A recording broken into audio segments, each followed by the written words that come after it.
தேவனை தேடும் ஆவி. இது போல ஒரு அன்பு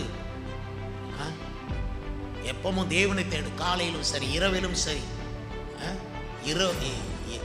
இரவிலும் என் கை தளராமல் விரிக்கப்பட்டிருக்கிறது என்று சங்கீதக்காரன் சொன்னான்.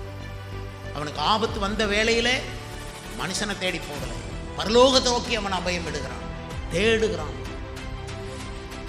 அவனை சுத்தி நிறைய கட்டுகள், சஞ்சலங்கள், மரணக்கட்டுகள், பாதாளத்தின் கட்டுகள். அதன் நடுவிலும் அவன் ஆவி தேவனை தான் தேடுது. பண தேவை வரும்போது தேவனை தேடுற ஆவி, பற்றாக்குறை வரும்பொழுது தேவனை தேடுகிற ஆவி.